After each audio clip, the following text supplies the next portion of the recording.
7th class के बच्चों, आज गणित में हम डाटा हैंडलिंग का ही चैप्टर देख रहे हैं और उसके जो प्रश्नावली है वो है 3.4। 3.3 में मैंने आपको दंड आलेख वाला जो था वो आपको करना सिखाया था, ग्राफ पेपर में भी दिखाया था। हाँ, और किस प्रकार से करना है वो मैंने आपको कई क्वेश्चन करके दिखाए थे।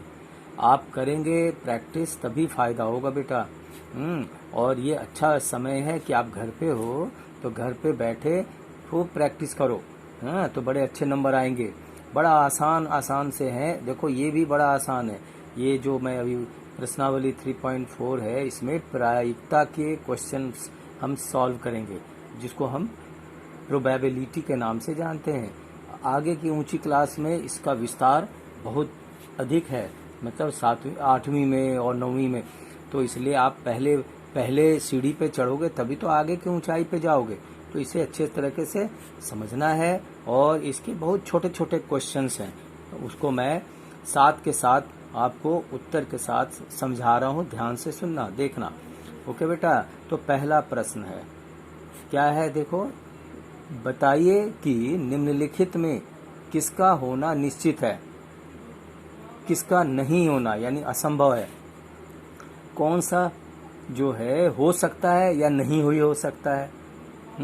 तो यह नहीं हो सकता है या हो सकता है, अगर आपको नहीं पता तो वो क्या हुआ, अनिश्चित वाली बात है। हम निश्चित रूप में नहीं कह सकते। तो सिर्फ यही आपको बताना है और प्रश्न को ध्यान से सुनोगे तो आपको उसी में ही उत्तर भी है। बड़ा ही इंटरेस्टिंग है। ठीक है बेटा, तो आप इसको ध्यान से एक एक छोटे छोटे टुकड़े वाले क्वेश्चन है इसी से जुड़े हुए, कि आज आप कल से अधिक आयु के हैं, क्या सही है या गलत, हो सकता है नहीं हो सकता है, या निश्चित है या अनिश्चित है। तो बिल्कुल बेटा, हर एक एक दिन आप बड़े होते जा रहे हो, आपकी आयु बढ़ती जाती है। तो यहाँ पर क्या हो गया, यहाँ पर इसका उत्तर यह है यस, हाँ संभव है और ये होना बिल्कुल निश्चित है।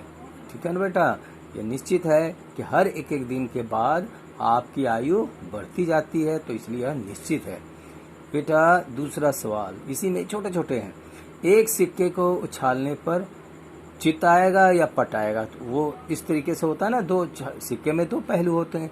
तो इसमें जो प्रश्न है वो एक सिक्के को उछालने पर चित आएगा, ऐसा उम्मीद है, हाँ या नहीं है, क्या है देखना है। तो यह हो भी सकता है, चित भी आ सकता है, और यह हो सकता है कि ना आए, यानी यह अनिश्चित है। ये तो उछालने वाले पे है ना बेटा। या तुम्हारे हिस्से में क्या आता है, अब जैसे तुम देखते हो कि क्रिकेट का मैच होता है तो उस वक्त सिक्के उछालने का तरीका होता है कि कौन बैटिंग करेगा कौन फील्डिंग करेगा। तो जो अंपायर होता है तो इसी के आधार पर ये निश्चित करते हैं। अब यहाँ पर सिक्के का तो पता नहीं होता कि वो सिक्का हमारे तरफ ही, हमारे फायदे के लिए चित ही आएगा, या कोई जरूरी नहीं है। तो इसलिए ये अनिश्चित है। ठीक है बेटा, मतलब यह निश्चित नहीं है कि हमारे को चित ही आने हैं, चित आएंगे सिक्के का उछाल। तीसरा प्रश्न इसी पे है बेटा। देखो इसमें है तुम्हारी सोच का, ध्यान से सुनो। देखो प्रश्न, एक पासे को फेंकने पर 8 आएगा। अब आएगा कि नहीं आएगा वो देखो, सोचो। तो ये अब आप गौर करो, एक पासे को फेंकने पर 8 आएगा।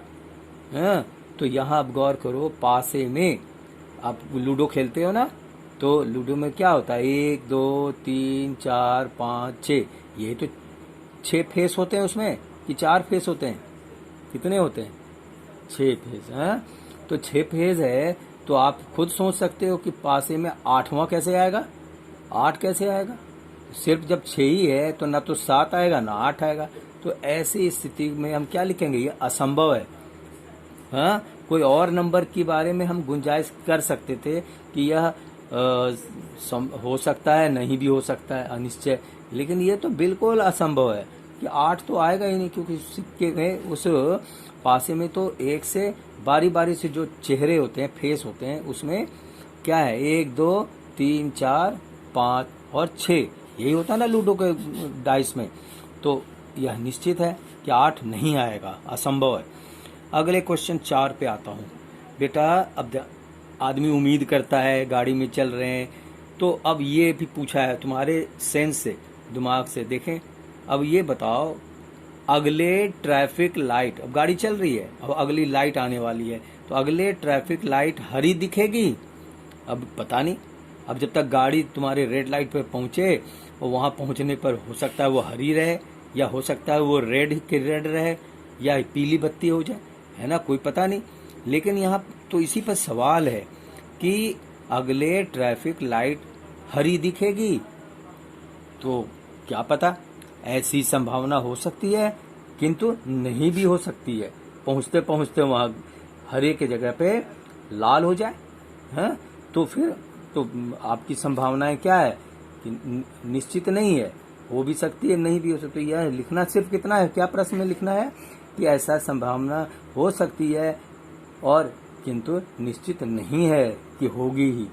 हाँ, तो अब ये इस तरीके, अब देखो ये भी एक उम्मीद, ऐसे प्रश्न है, क्या कल बादल घिरे हुए होंगे? हाँ, तो अब ये उम्मीद, ये कैसे कह सकते हैं? हाँ, ये एक तो शर्त वाली बात है, हो भी सकती है, ना भी हो सकती है। कल बारिश होगी, पहले बादल घिरेंगे तभी तो बारिश होगी, तो कल बादल घिरे होंगे। अब आपका दिल क्या कहता है, सोच समझ कर जवाब देने का। तो यहाँ पर पूछा है निश्चित है घटना या अनिश्चित घटना है, या बिल्कुल होंगे ही होंगे, कुछ नहीं पता। तो इसमें उत्तर में आपको क्या लिखना है, शायद हो सकता है, मतलब लेकिन यह निश्चित नहीं है कि कल बारिश होंगे या कल बादल घिरे होंगे, यह निश्चित नहीं है। हाँ, इसी को हम प्रायिकता कहते हैं। बेटा ये सारे जो हैं आपके पहले प्रश्न के छोटे छोटे टुकड़े थे और उनमें बस यही लिखना है। बड़ा आसान है ना, लगा ना आसान। अब थोड़े से आगे बढ़ेंगे, एक कदम आगे, और उसमें बेटा इस प्रायिकता के एक सूत्र होते हैं, यानी फॉर्मूला, ठीक है। और वो फॉर्मूला जो है वो आपको याद रखना पड़ेगा जब जब प्रायिकता के क्वेश्चन करोगे तो इस प्रायिकता की हिंदी होती है संभावना, जिसको बोलते हैं उम्मीद, संभावना। हाँ, तो ये संभावना बराबर अनुकूल परिणाम की संख्या बटे संभावित परिणाम की संख्या। अनुकूल परिणाम की संख्या मतलब हम जैसा चाहते हैं वैसा हो जाए तो उसको अनुकूल कहते हैं, और मेरे इच्छा के अनुरूप ना हुआ हो, है, तो वो क्या होता है, प्रतिकूल। लेकिन यहाँ जो प्रश्न है वो है, हम प्रायिकता के प्रश्न को कहते हैं, कर रहे हैं, तो इसलिए इसका सूत्र ही आपको याद रखना होगा, संभावना बराबर अनुकूल परिणामों की संख्या बटे संभावित परिणाम की संख्या। तो इसमें बेटा आप देख रहे हो कि एक डब्बे में 6 कंचे हैं, ठीक है। इस प्रश्न को जो प्रश्न संख्या 2 लिया है उसके प्रश्न आप बुक में भी देखो। मैंने बार बार आपसे कहा है कि किताब यानी बुक खोल के रखो, एक्सरसाइज खोल के, और आपकी नज़र बुक में के प्रश्न पे होनी चाहिए, और प्रश्न भी देखो और साथ साथ जो मैं समझाता हूँ वो भी सुनो। तो बेटा एक डिब्बे में 6 कंचे हैं, ठीक है, और जिन पर प्रत्येक कंचे पे संख्या लिखी हुई है, तो 1 से लेकर 6 संख्या उसमें अंकित है। अब जब तुम डब्बे में से उठाओगे, निकालोगे, तो उसके बारे में प्रश्न है। पहला है कि क्या संख्या 2 वाले कंचे को इसमें से निकालने की प्रायिकता क्या है। फिर से सुनो प्रश्न, संख्या 2 वाले कंचे को इसमें से निकालने की प्रायिकता क्या है। तो बेटा यहाँ पे सूत्र लिखना होगा जो अभी आपको थोड़े पहले समझाया, संभावना बराबर अनुकूल परिणाम की संख्या बटे संभावित परिणाम की संख्या। तो बेटा संभावना को इंग्लिश में क्या बोलते हैं, प्रायिकता। तो इसके लिए हम फर्स्ट लेटर पी लेते हैं, ठीक है। तो लिखा है 2 की उपस्थिति क्या है, देखो। तो तुम जानते हो कि एक कंचे में एक ही संख्या होगी ना, तो एक में, दूसरे में 2, तीसरे में 3, चौथे में 4, पांचवे में तो अलग अलग संख्या होती है। तो इसमें डब्बे में जो 2 लिखी हुई जो संख्या है वो कितनी होगी, एक ही होगी। तो अब जब हम उठाएंगे यानी निकालेंगे डब्बे में से, तो उसका उत्तर क्या बनेगा, उत्तर बनेगा पी यानी संभावना यानी प्रायिकता बराबर 1/6। कुल टोटल कितनी है कंचे, 6 है, तो सभी में बारी बारी से 1 2 3 4 5 6। तो इस तरीके से तो एक बार में जब उठाएंगे तो 2 वाले कंचे, 2 संख्या लिखे हुए कंचे एक ही मिलेगी, और बटे 6 कुल जो उसकी जो संभावित परिणाम की जो संख्या है वो 6 है, इसलिए आंसर 1/6 होगा। बेटा इसी में दूसरा टुकड़ा है प्रश्न का, वह संख्या 5 वाले कंचे को इसमें से निकालने की प्रायिकता क्या है, बताओ। तो यहाँ भी वही सूत्र यानी फॉर्मूला लगाएंगे, संभावना बराबर अनुकूल परिणाम की संख्या बटे संभावित परिणाम की संख्या। बिल्कुल ऊपर वाले प्रश्न की तरह ही ये भी प्रश्न होगा, यानी ये 5 जो है वो कंचे एक ही होंगे ना, कोई एक कंचा होगा जिसमें 5 लिखा होगा, तो उपस्थिति कितना होगा, एक ही होगी।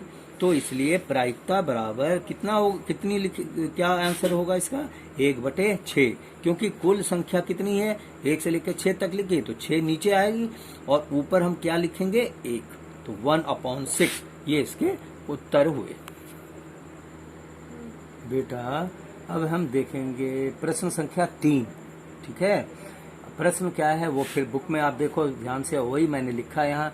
तो क्या है प्रश्न, यह निर्णय लेने के लिए कि कौन सी टीम खेल प्रारंभ करेगी, कौन मतलब पहले खेलेगी और क्या लेना चाहती है, कोई बैटिंग लेते, क्रिकेट का ही मान लो, तो क्रिकेट में होता है ना पहले कौन बैटिंग करेगा या पहले कौन बॉलिंग करेगा, तो ये निर्णय किसके आधार पे होता है, वो सिक्का उछाल कर करते हैं, और सिक्के उछालने पर जिसकी प्रायिकता मतलब जिस सिक्के का पहलू लेता है अगर वो मिल गई तो वो उसी का माना जाता है, वो उसी के इच्छा के अनुरूप चलता है। तो बेटा 1 मिनट ध्यान दो, एक सिक्का उछाला जाता है, इसकी क्या प्रायिकता है कि आपकी टीम खेल प्रारंभ करेगी, प्रायिकता क्या होगी जब टीम आपकी जो है वो खेल प्रारंभ करेगी। तो आपको अभी भी समझाया कि अगर जो आप चाहते हो और वही सिक्के दिखाते हैं, क्योंकि सिक्के में कितने पहलू होते हैं, कितने फेस होते हैं, चेहरे 2 ही होते हैं, सिक्के के 2 चेहरे होते हैं, तो एक हेड या एक टेल। तो अब जिस प्लेयर ने, खिलाड़ी ने जो लिया है, अगर वही जो कहा है अंपायर के सामने, होते हैं ना क्रिकेट के फील्ड में बैठे, तो वो अंपायर के सामने आपने जो कहा है अगर वही सिक्का का वो पहलू आ जाता है, तो वो अपनी इच्छा अनुसार वो पहले बैटिंग चाहता हो या बॉलिंग करता है। तो यहाँ उसी तरीके से हम समझ के करेंगे, बहुत ही आसान है बेटा, समझोगे तो एकदम अभी क्लियर हो जाएगा। तो अब आओ आगे हम चले। तो संभावना बराबर फिर वही सूत्र है, अनुकूल परिणाम की संख्या और बटे संभावित परिणाम की संख्या। अब यहाँ देखो कि जो टीम को खेलना प्रारंभ करना होता है वो तो या तो वो हेड ले या टेल चुन सकती है। तो मान तो यहाँ पर अनुकूल परिणाम की संख्या जो है वो हेड की संख्या है, ठीक है। तो हेड कितनी, अब हेड और टेल 2 ही तो फेज हैं इसमें, कोई और तीसरा चौथा तो फेज होता नहीं है, तो 2 फेज हैं, तो 2 फेज में कोई एक आएगा, या तो हेड या टेल। तो हेड की संख्या बटे टोटल कितनी फेज हैं, कितनी इवेंट्स हैं, 2, तो 1/2 इसका उत्तर होगा, है ना बेटा, समझ गए। ऊपर जो कोई एक ही जो फेज है वही तो तय करेगा कि प्लेयर को क्या खेलना है, मतलब बॉलिंग करनी है या बैटिंग करनी है, तो वो तो कोई एक ही चीज पर होगा। मान लिया कि प्लेयर ने मांग लिया कि हेड होगा तो मैं बैटिंग करूंगा, तो हेड अगर आ जाए तो एक ही तो है, और बटे फेज कितने हैं, हेड और टेल 2, तो इसलिए 1/2 आंसर हुआ। बेटा एक उदाहरण मैं अपनी तरफ से समझाने का प्रयास करता हूँ, एक और, ये आपके प्रश्न इसमें 3 ही थे बेटा, तो मैंने उसको बारी बारी समझा दिया, ठीक है। अब देखो बेटा किसी में कम है नंबर और अलग तरीके के हैं, तो मैं उनके सारे प्रश्न को सॉल्व करता हूँ। जब देखा एक जैसा ही है तो फिर उसके सारे प्रश्न को करना उचित नहीं होता, समय की कमी है। आप घर पे भी प्रैक्टिस करो, जैसा समझाया गया एक जैसा सवाल है तो सभी का नमूना मैं एक एक कर देता हूँ और फिर आप अपने आप प्रैक्टिस करो। बेटा एक क्वेश्चन मैं अपनी तरफ से दे रहा हूँ उदाहरण के रूप में, सप्ताह में कितने दिन होते हैं, आपको पता है कितने दिन होते हैं, 7 दिन होते हैं। तो प्रश्न मैं आपको दे रहा हूँ, लिखकर बताता हूँ, सप्ताह में आने वाले बुधवार का दिन की प्रायिकता ज्ञात करो। तो बेटा सप्ताह कितने दिन का होता है, 7 दिन का होता है, उसमें बुधवार कितनी बार आती है, सिर्फ एक बार, है ना। तो एक सप्ताह में आने वाले दिन को पहले हम सभी दिनों को लिखेंगे जो मैंने लिखकर दिखाया है, रविवार, सोमवार, मंगलवार, बुधवार, बृहस्पतिवार, शुक्रवार और शनिवार, कुल कितने हुए 7, है ना बेटा। तो प्रायिकता में बुधवार की संख्या कितनी आती है, एक बार। तो प्रायिकता बराबर बुधवार की संख्या यानी 1 और कुल संख्या यानी सप्ताह में कितने दिन, 7 दिन। तो इसलिए इसका उत्तर कितना हो गया, 1/7। आ गई बात समझ में।